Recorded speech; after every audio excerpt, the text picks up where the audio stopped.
देहरादून के दून विश्वविद्यालय में आज राष्ट्रीय होम्योपैथिक सम्मेलन होम्योकॉन 2023 का शुभारंभ किया गया।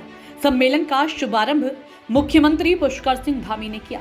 इस अवसर पर मुख्यमंत्री ने होम्योपैथिक पर बनी डॉक्यूमेंट्री को लॉन्च किया। होम्योपैथी के क्षेत्र में सराहनीय कार्य करने वाले चिकित्सकों को मुख्यमंत्री ने इस अवसर पर सम्मानित भी किया। मुख्यमंत्री पुष्कर सिंह धामी ने होम्योपैथी के जन्मदाता सैमुअल क्रिश्चियन हैनीमैन को इस मौके पर याद करते हुए कहा कि उन्होंने होम्योपैथी के रूप में एक ऐसी उपचार पद्धति विकसित की जो बेहद कारगर होने के साथ साथ किफायती भी थी। सीएम ने कहा कि शरीर की रक्षा करना और उसे निरोगी बनाए रखना मनुष्य का सर्वप्रथम कर्तव्य है। यदि मनुष्य निरोगी होगा तो वह जीवन में सब कुछ कर सकता है। जीवन शैली में तेजी से बदलाव हो रहा है, ऐसे में और भी अधिक आवश्यक हो जाता है कि हम अपने शरीर का जितना हो सके उतना ख्याल रखें। मुख्यमंत्री ने कहा कि प्रधानमंत्री नरेंद्र मोदी के अथक प्रयासों के कारण आज योग, आयुर्वेद और होम्योपैथी पद्धति समेत तमाम प्राचीन भारतीय चिकित्सा पद्धतियां अपना विलुप्त होता वैभव पुनः प्राप्त कर रही हैं। चाहे वो आयुष मंत्रालय का गठन हो या फिर अंतर्राष्ट्रीय योग दिवस का आयोजन हो, राज्य सरकार प्रदेश में आयुष चिकित्सा को मुख्यधारा में लेने के लिए प्रयासरत है।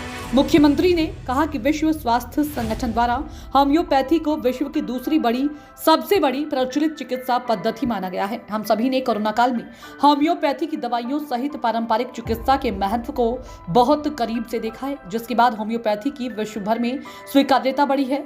इन सुखद परिणामों के चलते ही नई स्वास्थ्य नीति में होम्योपैथी को एक प्रमुख चिकित्सा पद्धति के रूप में स्थान मिला है।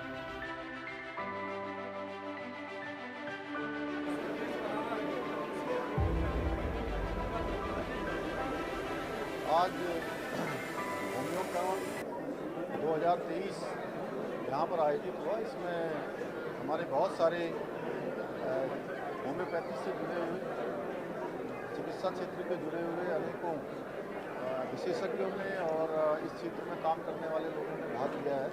तो निश्चित रूप से ये उत्तराखंड जहाँ देवभूमि है वहीं ये आयुष भूमि भी है, आयुष के साथ साथ योग भूमि भी है।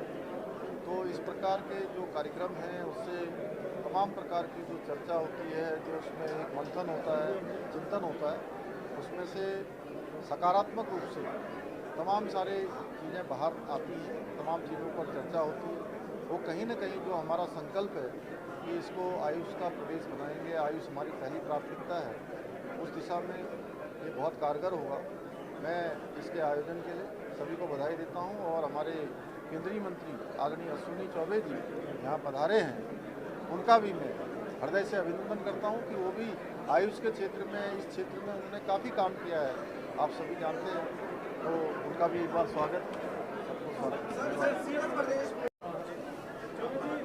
होम्योपैथी का जिस तरह से आपने भी जिक्र किया, जिसको दुनिया एक्सेप्ट कर रही है, कितना महत्वपूर्ण समझते हैं इसको दूसरी चिकित्सा पद्धति के मुकाबले? मुझे लगता है होम्योपैथी का कोई बाहर की जर्मनी की नहीं है, ये लोगों में भ्रम है।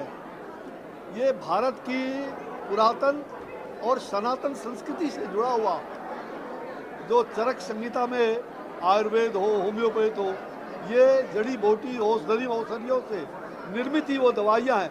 भले हमारे जर्मन के विद्वान ऐसे चिकित्सक हैनीमैन ने पूरे दुनिया में इसको आगे बढ़ाया, लेकिन ये हमारी परंपरा है। और मैं तो बिहार का, जब मैं स्वास्थ्य मंत्री रहा, मैंने होम्योपैथ, आयुर्वेद, आयुष और तमाम विधा को एक साथ लेके इंटीग्रेटेड हेल्थ पॉलिसी को बनाने के लिए हमने पूरे देश की, पूरे बिहार की यात्रा की थी। और आज मेरे भारत सरकार में मैंने स्वास्थ्य मंत्रालय का भी जिम्मेवारी हमारी छोटी सी थी।